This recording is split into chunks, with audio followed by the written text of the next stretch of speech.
when you have lived with a strong man all your life, you somehow subconsciously tend to think that they're invincible. So watching him die was one of the most traumatic experiences of my life.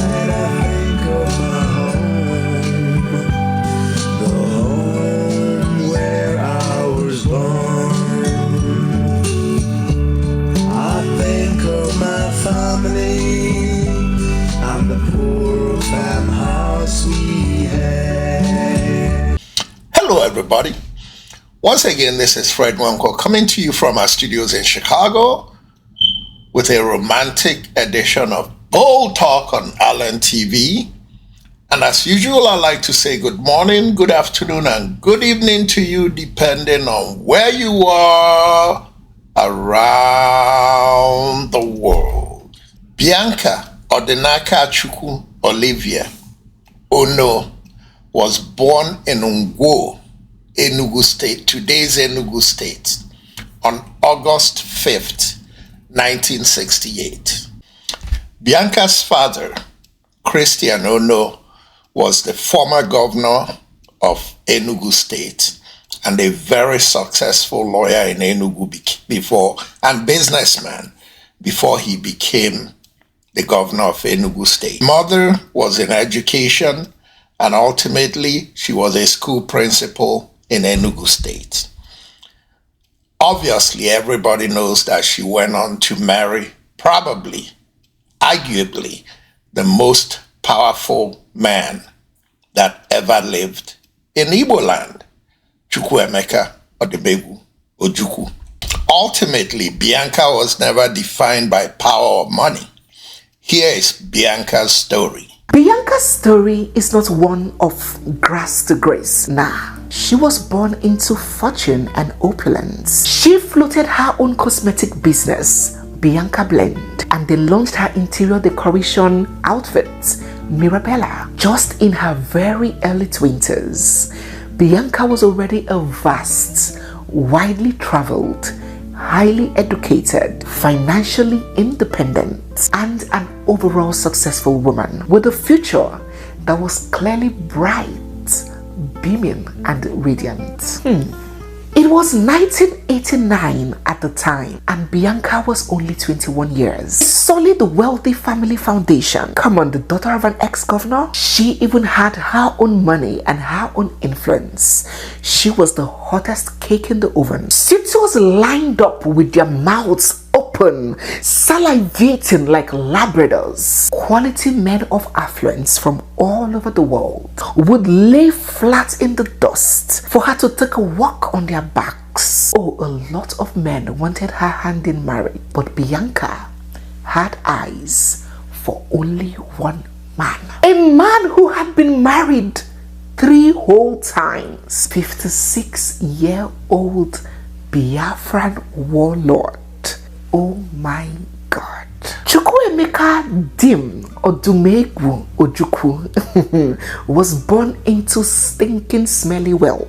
His father, Sir Louis Ojukwu, an Igbo businessman from present-day Nnewi, Anambra State, was into transportation business and grew to a level where he was considered the richest man in Nigeria. Chukwuemeka Ojukwu, the man that Bianca had fallen for, had gotten the best of education in England. He would proceed to become an Oxford University graduate.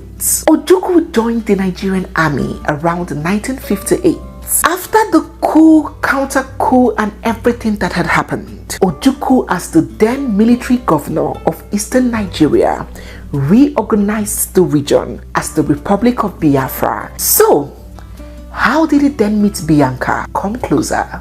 Let me tell you the story. As the story was told, Ojukwu was one of the high dignitaries at the Silverbird Most Beautiful Girl in Nigeria beauty pageant, where Bianca contested and won. He came prepared. He wrote her a love note with a flower inside and sent it to her. And after the pageant, he did not stop. he continued to mesmerize and tantalize her with romance. Forget the soldier and general status.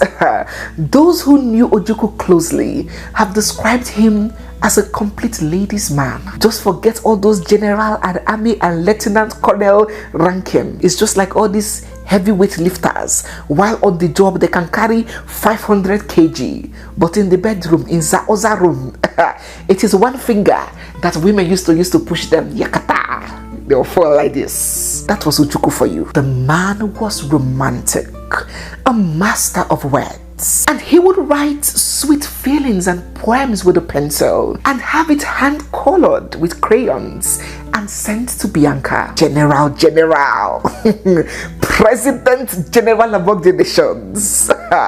Oh, Guinea. That was how he persisted sonorously until Bianca fell Yakata. At this point, one may wonder, what could ever make this young, ravishing beauty fall for a 56-year-old three-time divorcee with children? What was the attraction? It's not like Bianca was from a poor background, which is common with these kinds of marriages. You know what I'm talking about. And we have some of them in present day. If you know, you know. This lady was not looking for some messiah to come pull her out of poverty, so as to say it was the money. She was so young, so we couldn't also say she was getting old and she just needed to enter husband's house, she just needed to get married. No, she was young, she was wealthy, she was highly sought after. So what was it? But I will tell you what I think. Some may guess that maybe it could be the way he wooed her romantically and persistently, but I would guess that maybe it had something to do with power and security. Maybe it was the pedigree, the honor, and the authority that got Bianca weak in the knees. The truth is that a lot of beautiful women, even women generally, are highly attracted to men like Ojukwu. Men who have and control power, because power signals confidence, it signals influence, it signals intellect and drive and charisma, it signals security and protection. Ojukwu was like a living god in Igbo land, a living legend to the Igbos. I recall the story I heard of him when I was much younger, and it was confirmed by his wife, how on this fateful night he was accosted by armed robbers. They were traveling back, and then they ran into armed robbers. And the armed robbers, because they had a roadblock, the driver had to stop.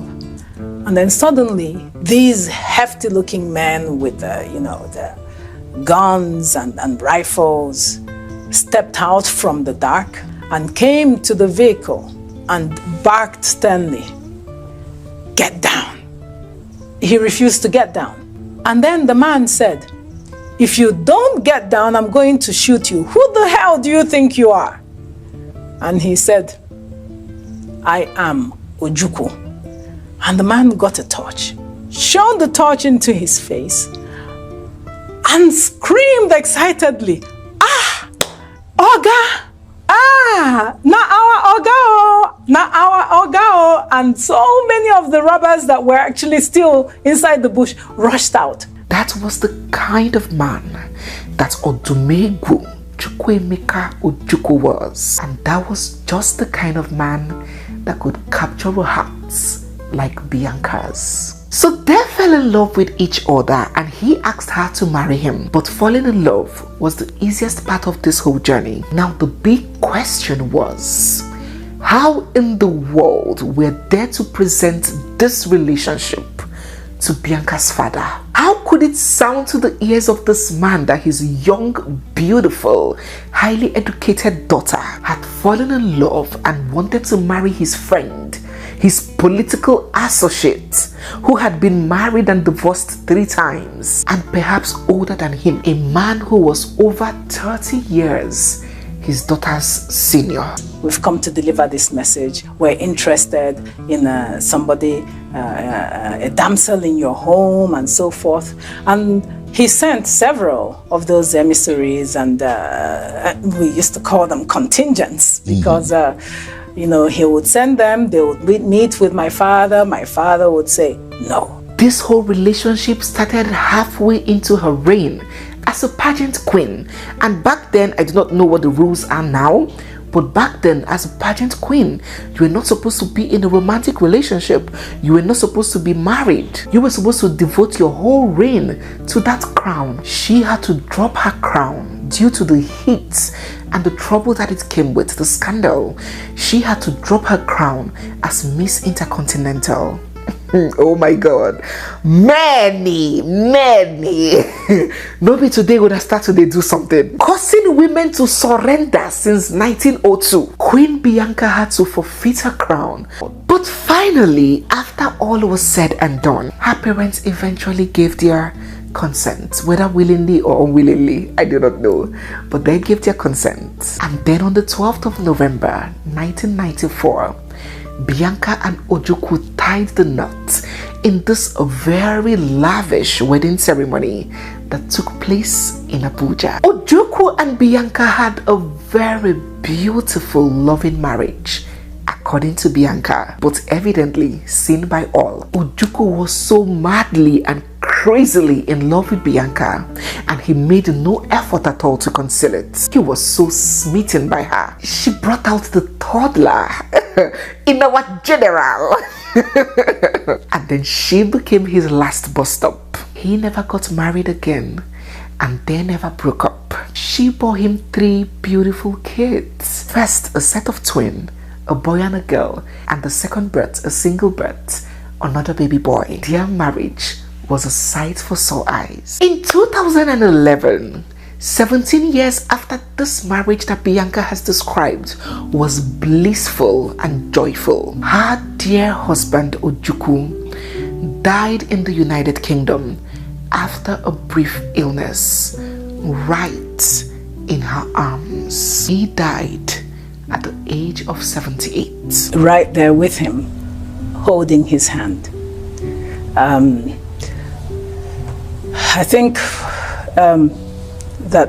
that's probably one of the most traumatic experiences of my life, because I didn't believe, actually, when you have lived with a strong man all your life, you somehow subconsciously tend to think that they're invincible.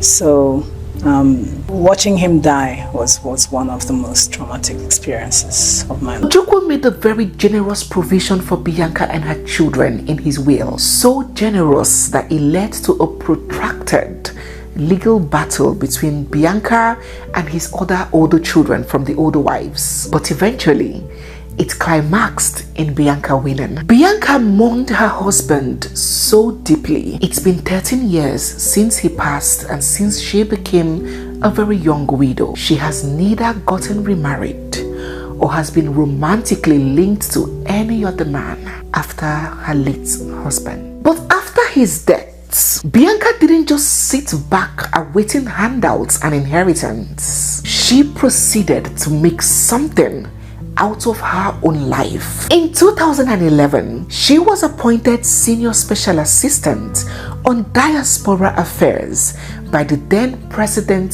Goodluck Jonathan. She later served as Nigeria's ambassador to Ghana and then Nigeria's ambassador to Spain. She is Nigeria's permanent representative to the United Nations World Tourism Organization, and only recently, in October 2024, she has now been appointed Minister of State for Foreign Affairs. She remains a member of the Board of Trustees of the All Progressive Grand Alliance, the APGA, a political party which was founded by her late husband, while still running her foundation, Hope House Trust, which is centered towards rehabilitating juvenile offenders in Nigeria. She serves as the Secretary for Truth, Justice and Peace Commission, established in 2022 to address violence and insecurity in southeastern Nigeria. And aside from the minor scandal that came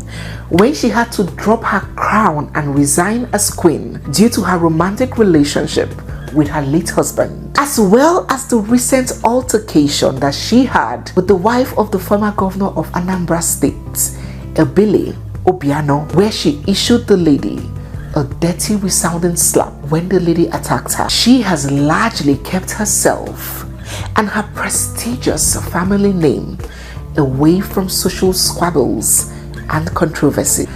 That is the story of the beautiful, delectable, and elegant Bianca Olivia Odinaka Chukwu Odumegu Ojukwu. Ladies and gentlemen, I hope you enjoyed that presentation of Bianca Chukwuemeka Odumegu Ojukwu. That's just an appetizer. I wanted to prepare you for my next episode when I'm gonna go from Bianca's love story and power behind the scenes to Bianca's timely acceptance of President Bola Ahmed Tinubu's appointment to become a minister in the Federal Republic. Bold Talk tends to watch news and social maneuvers beyond what we see on the surface. I strongly believe that something is cooking towards the release of Mazi Nnamdi Kanu. And Nigerians and Igbos especially are going to find out that the intrigues of the different coincidences going on, from the appointment of Bianca being at the right place at the right time to become probably the Igbo leader that finally gets the ear of Bola Ahmed Tinubu and the powers that be, because Bianca has a way of engaging the powers that be without selling her soul, unlike the Igbo male leaders whose time have passed. It's time for Igbos to see what Igbo women can do. From Okonjo-Iweala to Ezekwesili to Chimamanda to the gentle giant Bianca. Look forward to my next episode. It's going to be a conspiracy theory, but it's going to be a lot of logic to go with my conspiracy theory. Ladies and gentlemen, once again, this is Fred Nwanko coming to you from our studios in Chicago with another edition of Bold Talk on Allen TV.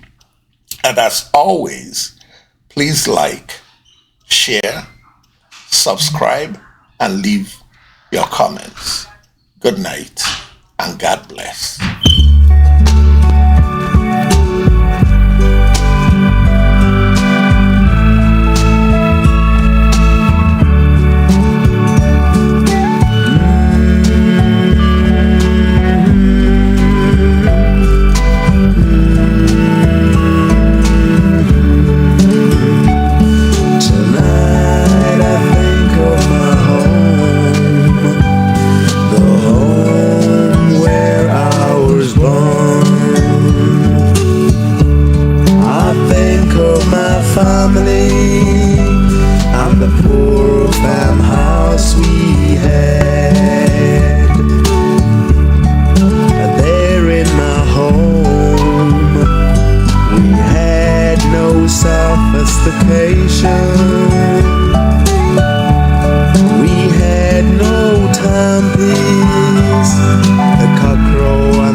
Sometimes a little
think of my home, the songs of the birds in